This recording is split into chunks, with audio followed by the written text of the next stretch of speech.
संवाद उपनिषद श्रृंखला में आज का विषय अग्नि, यम, सोम एवं पितर भाग 11। कर्म मूल में स्थूल होता है, क्रिया रूप होता है। कर्म फल भी स्थूल रूप में ही अधिकांशतः प्राप्त होता है। संपूर्ण सृष्टि क्षर पुरुष से निर्मित हो रही है। इसका कारण अक्षर पुरुष होता है। प्राण रूप माया शक्ति होती है। अदृश्य और सूक्ष्म अक्षर सृष्टि का निर्माण और आलंबन अव्यय पुरुष होता है। वही अव्यय पुरुष जिसको कृष्ण ने स्वयं का पर्याय बताया है। संपूर्ण सृष्टि में यही एकमात्र पुरुष है। बाकी सब माया के ही नाम रूप आकार हैं। माया ही राग द्वेष रूप कर्म कराती है, कर्म बंध कराती है, कर्म फल भी भोगने को प्रेरित करती है। क्या हर कर्म का कारक कर्म ही है? कर्म भी तो परिणाम ही है। ज्ञान युक्त इच्छा को पैदा नहीं कर सकते। इच्छा पूरी करने को ही जीवन शैली नाम दिया गया है। इच्छा मन में उठती है। यह मन भी प्रकृति के प्रभाव में रहता है, अतः प्रभाव में बहना भी इसका स्वभाव है। यह प्रभाव भी कई तरह के कर्म करवाता है। इसके साथ ही विवेक का होना भी आवश्यक है, किंतु फिर भी परिणाम सही निकले यह जरूरी नहीं। परिणाम नियत से आते हैं। देश काल संयोग निमित्त विद्या कला राग आदि माया के सभी रूप कारक होते हैं, किंतु जिन भावनाओं के आधार पर कर्म किया जाता है फल की दिशा में तो यही एक कारक होता है। प्रस्तावना के तीसरे परिच्छेद संवाद में हम निम्नांकित बिंदुओं का विवेचन कर चुके हैं। जीवन की सारी अभिव्यक्तियां एक प्रकार का संवाद है। सभी दार्शनिक मान्यताएं संवाद या संप्रेषण के अंतर्गत आती हैं। षड दर्शनों का भी आधारभूत एक ही दर्शन है, स्पंदन, नाद, ब्रह्म, संवाद या संप्रेषण। सारे सूचना के माध्यम, सूचनाएं, जानकारियां, प्रज्ञा तथा ज्ञान दर्शन सभी संवाद हैं। शब्द नहीं पहुंचता, केवल ध्वनि या स्पंदन पहुंचते हैं। मौन अभिव्यक्ति में भी भीतर शब्द तो चलता है, स्पंदन आसपास के प्राणियों के हृदय तक पहुंच जाता है, बात पहुंच जाती है। यही अवधारणा हमारे पूजा, स्तुति, उपासना आदि अनुष्ठानों से जुड़ी है। बिना इच्छा के कोई भी संवाद शुरू नहीं हो सकता। मन से उत्पन्न इच्छा ज्ञान के एक अंश को अन्य तक पहुंचाना चाहती है। हमारे जीवन का लक्ष्य होता है पुरुषार्थ, धर्म, अर्थ, काम, मोक्ष। पौराणिक ग्रंथों में अध्यात्म और प्रकृति के गूढ़ तत्वों को संवाद के माध्यम से समझाया गया है। ऋग्वेद में लगभग 20 संवाद सूक्त हैं। यह तो हम जान चुके हैं कि प्रत्येक संवाद में दो पक्षों का आमने सामने होना आवश्यक है। जनसंचार भी संवाद ही है। संवाद का अर्थ है अर्पण, समर्पण, सौहार्द। एक पक्ष संवाद प्रेषित करता है, दूसरा ग्रहण करता है। इस प्रकार संवाद अपने आप में पूजा है। ग्रहण करने वाला भगवान है। पूजा में श्रद्धापूर्ण व्यवहार से, समर्पण सहयोग की भावना से हृदय जीता जाता है। ईश्वर से प्रार्थना भी, उपासना या स्तुति भी उसी भाव में की जाती है। अतः संवाद का स्वरूप और सिद्धांत पूजा ही है। संवाद ही धर्म बनकर आपको अवश्य धारण करेगा।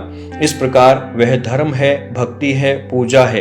कहा गया है ममै वांसो जीव लोके, सभी जीव उसी के अंश हैं, एक दूसरे के अंश हैं। अतः जब मैं आपसे संवाद कर रहा हूं तो इसका अर्थ है मैं अपने आप से भी संवाद कर रहा हूँ। श्रीमद् भगवत गीता की भाषा में यूं भी कह सकते हैं कि मैं अपने आप को समर्पित कर रहा हूँ।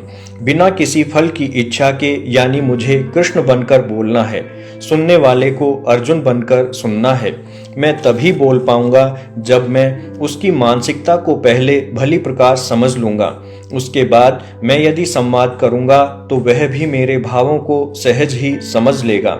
संवाद आदान प्रदान है, शब्दों का, इंगित का, स्पंदनों का, अंश का अंश के साथ, अंश का अंशी के साथ, भक्त का भगवान के साथ। इस संवाद में अभिव्यक्ति के लिए अध्यात्म के चारों धरातल शरीर, मन, बुद्धि और आत्मा का उपयोग किया जाता है।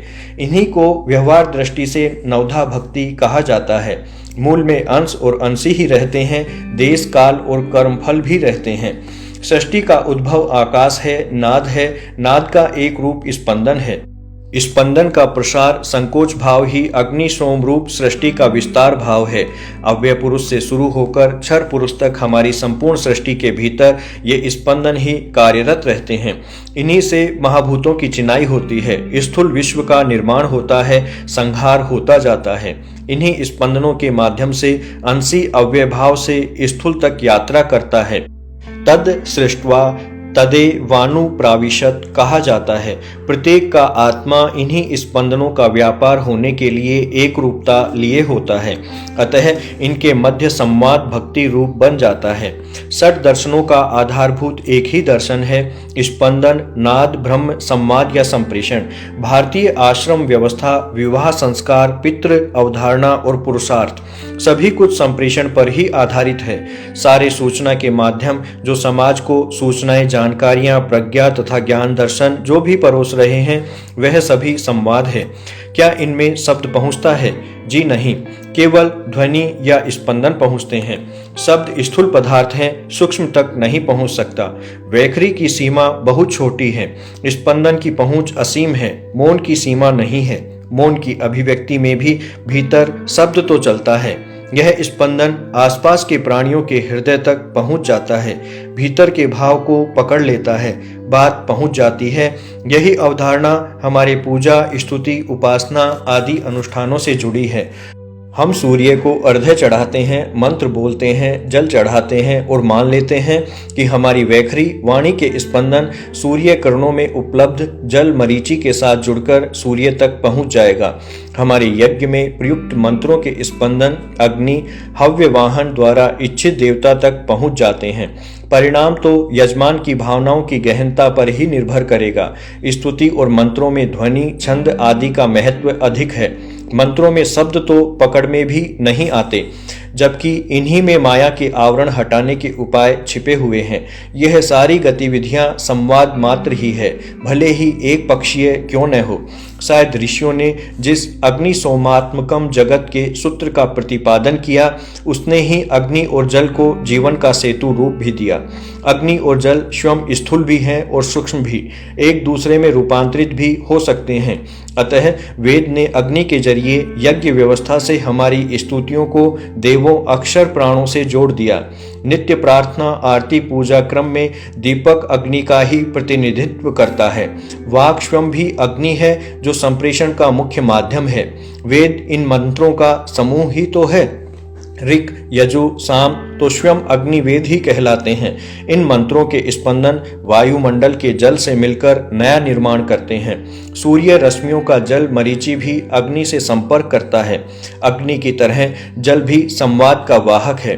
अर्घ्य के अलावा व्यक्ति जल के द्वारा स्वयं से संवाद करता है। संकल्प में जल को ही माध्यम बनाया जाता है। यह संकल्प मन को विकल्पों से मुक्त करता है। अग्नि और जल घन, तरल तथा विरल अवस्था में सूर्य के ऊपर भूलोक में भी पहुंच सकते हैं। संपूर्ण ब्रह्मांड में इनका संपर्क सदा रहता है। सूर्य के आगे परमेष्ठी लोक में अव्यय पुरुष विष्णु रूप का धाम है। सृष्टि का उद्भव यहाँ से ही होता है। अव्यय मन, स्वशियस मन ही सब प्राणियों का मूल मन बनता है। इसी संबंध में संपूर्ण सृष्टि का एक सूत्र से माला की तरह पिरोई हुई है। जो मन हमें नित्य भासित होता है वह अव्यय मन का ही प्रतिबिंब है। अतः मन महत्वपूर्ण माध्यम है संवाद का, विचारों का, संप्रेषण का, आदान प्रदान का। संवाद में भक्ति के मनोभाव, मनोदशा, मनोयोग आदि का भी पर्याप्त प्रभाव पड़ता है। मन बदलता रहता है, मनोभावों के अनुसार संवाद के भाव भी बदल जाएंगे। चंद्रमा की दशाओं और मन के भावों का भी गहरा संबंध है। चंद्रमा की दशाओं के साथ साथ मन के भाव भी बदलते रहते हैं। इसके वैज्ञानिक स्वरूप को समझने के लिए चंद्रमा की दशाओं का ज्योतिष शास्त्र आधारित एक चार्ट बनाकर मनोदशाओं के उतार चढ़ाव को देखा जा सकता है। उसी आधार पर यह सुनिश्चित किया जा सकता है कि अमुक समय अमुक व्यक्ति के साथ संवाद करना चाहिए अथवा नहीं। संवाद का केंद्र होता है मन, दोनों का मन। इच्छा इसी मन की है जिसकी अभिव्यक्ति की जाती है। पहले बुद्धि इस इच्छा का आकलन करती है, उसको स्वीकृति देती है, तब प्राणों का प्रवाह क्रिया शुरू करता है। मन यदि संवाद में जुड़ जाता है तब संवाद सीधा सुनने वाले के मन में बेरोक टोक पहुंच जाता है। बुद्धि भी बीच में बाधा नहीं बनती।